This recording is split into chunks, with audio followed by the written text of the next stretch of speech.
જય મુરલીધર વિદ્યાર્થીઓ, આજે આપણે ધોરણ 11ના સમાજશાસ્ત્ર વિષયનો પાઠ 5 સંસ્કૃતિ અને સામાજિકીકરણ વિશેની ચર્ચા કરીશું.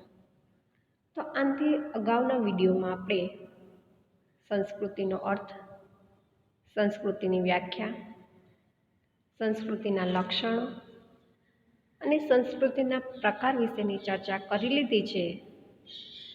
તો ત્યારબાદના મુદ્દાઓની ચર્ચા હવે આપણે કરીશું. તો હવે પછી આપણે સભ્યતા વિશે જોઈએ કે આમ સમાજમાં આપણે ઘણી બધી વખત સભ્યતા શબ્દ સાંભળ્યો છે.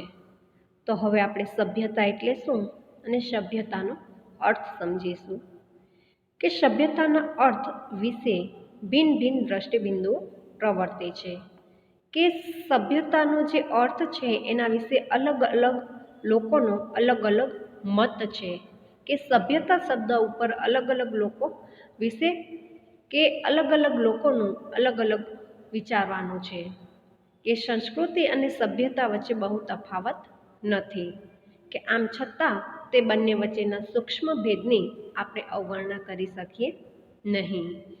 કે સામાન્ય રીતને આપણે જોઈએ તો ઘણા બધા લોકોનું એવું કહેવું છે કે સભ્યતા એટલે શું કે જે લોકોનો પહેરવેશ એકદમ બરાબર હોય તો તેની એક જાતની સભ્યતા કહેવાય.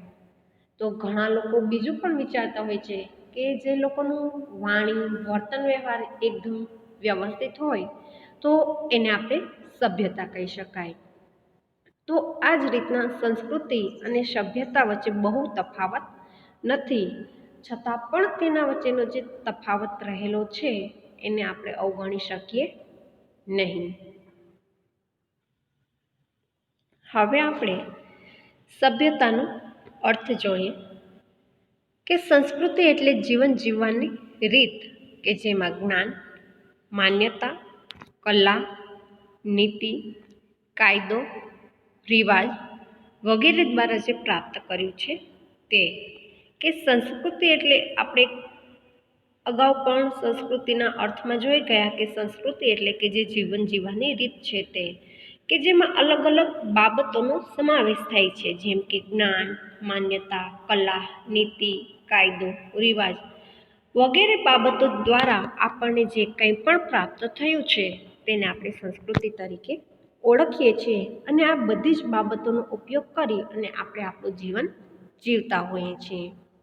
તો હવે સભ્યતા એટલે કે પ્રાપ્ત કરેલી જીવનને લગતી એવી બધી જ બાબતોનો જથ્થો અને સામાજિક વ્યવસ્થા જે માનવને માનવીતર સમાજથી અલગ પાડે છે. કે સભ્યતા એટલે કે વ્યક્તિએ પોતાને પ્રાપ્ત કરેલી જીવનને લગતી બધી જ બાબતોનો એક એવો જથ્થો કે જે સામાજિક વ્યવસ્થા કે જે માનવીને માનવેતર સમાજથી એટલે કે માનવીને પ્રાણી સમાજથી અલગ પાડે છે.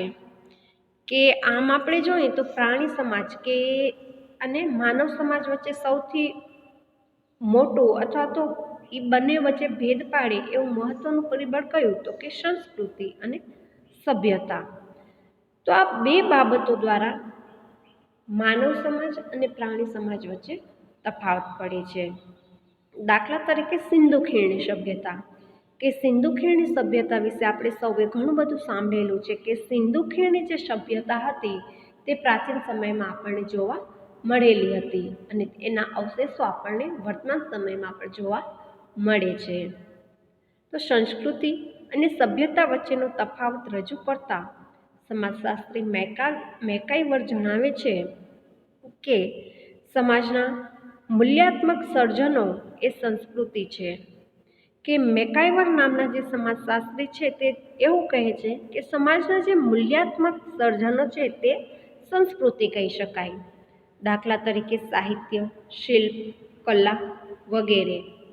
તો આપણે જે છીએ તે સભ્યતા છે અને આપણી પાસે જે કંઈ છે તે સંસ્કૃતિ છે. કે આપણે પોતે જે છીએ તે આપણી સભ્યતા છે અને આપણી પાસે જે કોઈ પણ જાતના પરિબળો કે બાબતો તત્વો રહેલા છે તેને આપણે સંસ્કૃતિ તરીકે ઓળખીએ છીએ. તો સભ્યતાની પ્રક્રિયાથી નિશ્ચિત હેતુઓ સિદ્ધ કરવા માટેની રીતોનો વિકાસ થાય છે. દાખલા તરીકે પ્રાચીન સમયમાં માણસો અગ્નિ સળગાવવા માટે પથ્થરોનો ઉપયોગ કરતા હતા, જ્યારે આધુનિક માનવી અગ્નિ પ્રાપ્ત કરવા માટે દિવાસળી કે લાઇટરનો ઉપયોગ કરે છે. કે સભ્યતા દ્વારા કે સભ્યતાની પ્રક્રિયાથી નિશ્ચિત હેતુઓ જે રહેલા છે એ સિદ્ધ કરવા માટેની ઘણી બધી રીતોનો વિકાસ થાય છે. જેમ કે આપણને સૌને ખબર છે કે માનવી પ્રાચીન સમયમાં કે અગ્નિ જ્યારે એને પેટાવી હોય ત્યારે તે બે પથ્થરોને સામસામે ઘસી અને તેમાંથી અગ્નિ ઉત્પન્ન કરતો હતો.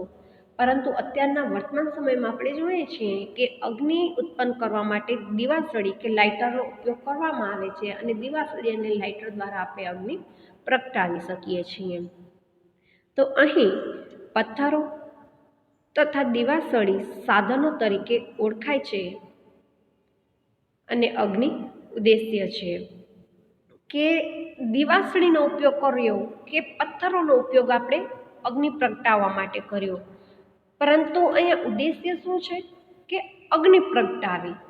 પરંતુ પ્રાચીન સમયમાં આપણે અલગ સાધનનો ઉપયોગ કરતા હતા અને વર્તમાન સમયમાં પણ આપણે અલગ સાધનનો ઉપયોગ કરીએ છીએ. તો આપણે આ રીતના જોઈએ તો આપણા આખા જીવનમાં પ્રાચીન સમય કરતાં વર્તમાન સમયમાં કે પ્રાચીન સમય કરતાં આધુનિક સમયમાં ઘણી બધી જાતના ફેરફારો આવેલા છે. તો આમ અગ્નિ પ્રગટાવવા માટે પથ્થરમાંથી દિવાસળીનો વિકાસ થયો અને આ વિકાસમાંથી માનવોએ મેળવેલો સંતોષ તેને સભ્યતા કહેવામાં આવે છે.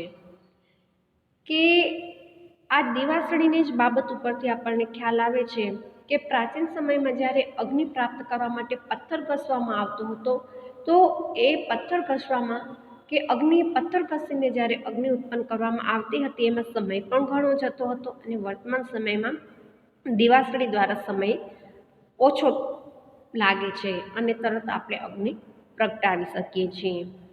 તો આ રીતના પ્રાચીન સમયથી વર્તમાન સમય સુધીની જે યાત્રા છે એમાં ઘણી બધી જાતનો વિકાસ થયેલો છે અને તેના દ્વારા માનવીને સંતોષ પ્રાપ્ત થાય છે અને એ સંતોષને જ સભ્યતા કહેવામાં આવે છે. તો માનવીએ પોતાની સ્થિતિ સુધારવા માટેના પ્રયાસમાં કલા કૌશલ્ય, ટેકનિક અને ભૌતિક સાધનો જેવી ઉપયોગી વસ્તુઓના કરેલા વિકાસનો સભ્યતામાં સમાવેશ થાય છે. કે માનવીએ પોતાની જે સ્થિતિ છે તેને સુધારવા માટે અલગ અલગ જાતના પોતાનામાં જે આવડતો રહેલી છે, કલા કૌશલ્ય રહેલા છે, તેની સાથે સાથે કે ભૌતિક સાધનો જે છે તે તમામનો ઉપયોગ કરી અને પોતાનો વિકાસ કરી અને તેનો સભ્યતામાં સમાવેશ કરેલો છે. સભ્યતાનો અર્થ જોયા બાદ હવે આપણે સભ્યતાના કાર્યક્ષેત્ર વિશે જોઈએ. કે સભ્યતાના કાર્યક્ષેત્રનું બે વિભાગોમાં વિભાજન કરી શકાય. પહેલું છે યાંત્રિક સંગઠન અને બીજું છે સામાજિક સંગઠન. કે યાંત્રિક સંગઠનમાં ભૌતિક તથા ટેકનિકલ સાધનોનો સમાવેશ કરવામાં આવે છે. કે યાંત્રિક સંગઠન જે છે એમાં ભૌતિક અને ટેકનિકલ તમામ જે સાધનો છે એનો સમાવેશ થાય છે. દાખલા તરીકે વાહન વ્યવહારના સાધનો, ટેલિવિઝન, ગાડી, પંખો, રસ્તા, રેલવે વગેરેનો સમાવેશ થાય છે. જેમ કે માનવીની સુખ સુવિધાઓમાં જે વસ્તુઓ વધારો કરે છે એ તમામ વસ્તુઓનો યાંત્રિક સંગઠનમાં સમાવેશ કરી શકાય. જ્યારે સામાજિક સંગઠન માણસના વર્તન, વ્યવહાર અને પ્રગતિનું નિયમન કરે છે. જેમાં જુદા જુદા કુટુંબો, સમૂહો, વર્ગ વ્યવસ્થા, જ્ઞાતિ, સામાજિક આંદોલનો વગેરે જેવી સામાજિક આર્થિક સંસ્થાઓનો સમાવેશ થાય છે. કે સામાજિક સંગઠન જે છે એ યાંત્રિક સંગઠન કરતાં સાવ અલગ જ છે. તો સામાજિક સંગઠનમાં કે જે માનવીના જે કોઈ પણ ક્રિયા પ્રક્રિયાઓ છે કે જે સમાજ સાથે સંકળાયેલી છે એ તમામનો સમાવેશ થાય છે. જેમ કે માણસનું વર્તન, તેનો જે વ્યવહાર છે તે, ત્યારબાદ કે જુદા જુદા જે કુટુંબો, સમૂહો, વર્ગ વ્યવસ્થા, જ્ઞાતિ, સામાજિક આંદોલનો, તો આ રીતના કે માનવ સમુદાય સાથે સંકળાયેલી કોઈ પણ સામાજિક આર્થિક જે સંસ્થાઓ છે એ તમામનો સમાવેશ સામાજિક સંગઠનમાં કરવામાં આવે છે. ત્યારબાદ હવે આપણે સામાજિકીકરણ વિશે જોઈશું કે જેને ઇંગ્લિશમાં સોશિયલાઇઝેશન તરીકે ઓળખવામાં આવે છે. કે સમાજની રચના કરવા માટે માનવ સંબંધો અતિ આવશ્યક છે. કે કોઈ પણ સમાજની રચના કરવી હોય તો તેમાં તો સૌ પ્રથમ માનવ સંબંધો ખૂબ જ જરૂરી છે. કે કોઈ પણ એક વ્યક્તિ દ્વારા આપણે સમાજની રચના કરી શકીએ નહીં. કે સમાજમાં અલગ અલગ વ્યક્તિઓ જ્યારે તે પોતાના અલગ અલગ સંબંધો સાથે જોડાયેલા હોય છે ત્યારે માનવ સમૂહ બને છે અને માનવ સમૂહ દ્વારા સમાજની રચના થતી હોય છે. તો આ સંબંધો માનવીના બાળપણથી શરૂ થાય છે અને માનવીના જીવનના અંત સુધી ચાલે છે. કે બાળક જ્યારે જન્મે છે ત્યારથી જ તે સમાજ સાથે જોડાઈ જાય છે અને માનવી મૃત્યુ પામે છે ત્યાં સુધી તે ચાલતા હોય છે. કે આ સંબંધોની વિકસતી પ્રક્રિયાને સામાજિકીકરણ કહેવામાં આવે છે. કે સંબંધોની જે વિકસતી પ્રક્રિયા છે એને જ આપણે સામાજિકીકરણ કહી શકીએ. તો બીજા અર્થમાં વ્યક્તિની શીખવાની પ્રક્રિયાને પણ સામાજિકીકરણની પ્રક્રિયા તરીકે ઓળખવામાં આવે છે. જેમ કે નાનું બાળક જ્યારે જન્મે છે ત્યારથી કરી અને તે મોટું થાય છે ત્યારે પોતાના કુટુંબ, મિત્ર જૂથ, શાળામાંથી અથવા તો કે તેના અલગ કુટુંબીજનો પાસેથી ઘણું બધું શીખતો હોય છે અને પછી તે સમાજમાં એક પૂર્ણ નાગરિક તરીકે પોતાની ભૂમિકા ભજવે છે. તો વ્યક્તિની જે શીખવાની પ્રક્રિયા છે તેને પણ આપણે સામાજિકીકરણ તરીકે ઓળખી શકીએ. તો હવે આપણે સામાજિકીકરણનો અર્થ જોઈશું. કે સામાજિકીકરણ એક પ્રક્રિયા છે અને આ પ્રક્રિયા વ્યક્તિના સમગ્ર જીવનકાળ સુધી સતત ચાલતી રહે છે. કે અગાઉ આપણે જોયું કે સામાજિકીકરણ જે છે તે શીખવાની પ્રક્રિયા છે. તો વ્યક્તિ જન્મે છે ત્યારથી કરી અને મૃત્યુ સુધી તે કંઈક ને કંઈક શીખતો રહે છે. તો તેના આધારે આપણે એવું કહી શકાય કે સામાજિકીકરણ એક પ્રક્રિયા છે અને આ પ્રક્રિયા વ્યક્તિ પોતાના જીવનકાળ સુધી સતત ચાલતી રહેતી હોય છે. તો સરળ શબ્દોમાં કહીએ તો જૈવિક વ્યક્તિને સામાજિક વ્યક્તિ બનાવતી પ્રક્રિયાને સામાજિકીકરણ તરીકે ઓળખવામાં આવે છે. કે બાળક જન્મે છે ત્યારે તેને કશી જ ખબર નથી પડતી હોતી, પરંતુ તે ધીમે ધીમે કે પોતાના કુટુંબીજનો, મિત્રો, અલગ અલગ લોકો પાસેથી તે જે શીખતું હોય છે અને તેનામાં પણ જે સામાજિક વર્તન ઉપસતું હોય છે. તો આ જે પ્રક્રિયા છે કે જૈવિકમાંથી વ્યક્તિને સામાજિક જે બને છે તો એને જ આપણે સામાજિકીકરણ કહી શકાય. કે સામાજિકીકરણના પરિણામે વ્યક્તિ સમાજના એક સભ્ય તરીકે સામાજિક અપેક્ષાઓ મુજબ જીવન જીવતા શીખે છે. કે સામાજિકીકરણનું જે પરિણામ છે તે વ્યક્તિને સમાજના એક સભ્ય તરીકે સામાજિક અપેક્ષાઓ હોય છે તેના પ્રમાણે પોતાનું જીવન જીવતા શીખવાડે છે. સામાજિકીકરણ બાળકને સમાજના ધોરણો, મૂલ્યો, લાગણીઓ, ભૂમિકાઓ અને વર્તન પદ્ધતિ શીખવતી એક પ્રક્રિયા છે. સામાજિકીકરણ થતાં બાળક પોતાના સમાજના સાંસ્કૃતિક માળખામાં ગોઠવાય છે. કે બાળકમાં જ્યારે સામાજિકીકરણની પ્રક્રિયા થતી હોય છે ત્યારે બાળક પોતાના સમાજનું જે સાંસ્કૃતિક માળખું હોય છે તેના પ્રમાણે તે ગોઠવાતો જતો હોય છે અને સામાજિક અપેક્ષાઓ પૂર્ણ કરવા તે સમર્થ બને છે. આમ સામાજિકીકરણ બાળકના સામાજિક અને સાંસ્કૃતિક જીવનનું ઘડતર કરતી પ્રક્રિયા છે.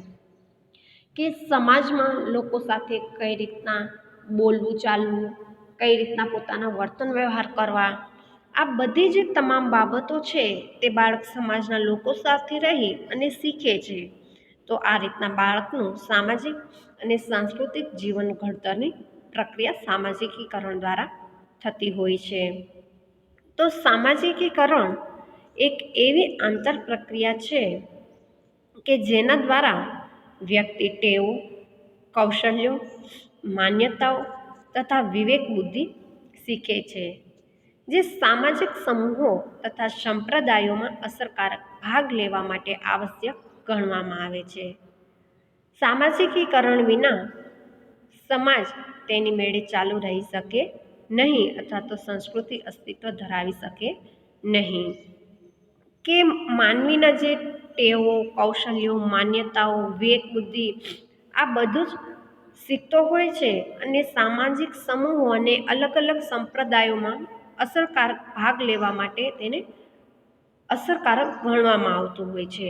કે સામાજિકીકરણ વિના સમાજ ચાલી શકે નહીં અને અલગ અલગ સમાજની જે અલગ અલગ સંસ્કૃતિ છે તેનું પણ અસ્તિત્વ ધરાવી શકે નહીં. તો તેના માટે સામાજિકીકરણની જે પ્રક્રિયા છે તે ખૂબ જ આવશ્યક માનવામાં આવે છે. હવે આપણે સામાજિકીકરણની વ્યાખ્યા જોઈશું.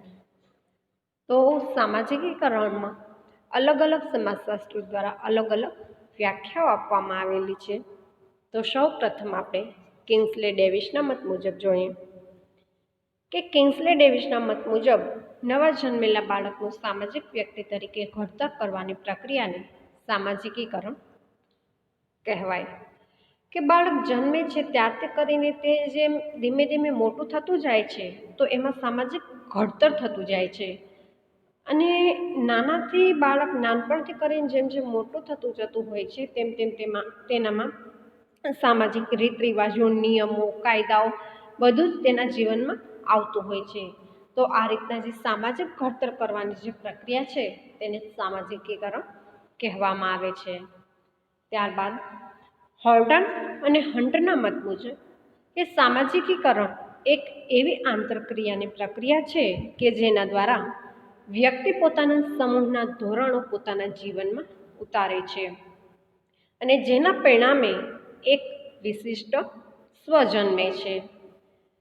કે સામાજિકીકરણ એક એવી પ્રક્રિયા છે કે જેના દ્વારા વ્યક્તિ પોતાના સમૂહ જે હોય છે એ સમૂહના જે ધોરણો કે કાયદાઓ હોય છે એ કાયદાઓ પોતાના જીવનમાં ઉતારતા હોય છે અને એ કાયદાઓ પોતાના જીવનમાં ઉતારે છે ત્યારે એ વ્યક્તિમાં પોતાનો એક વિશિષ્ટ સ્વ જન્મે છે.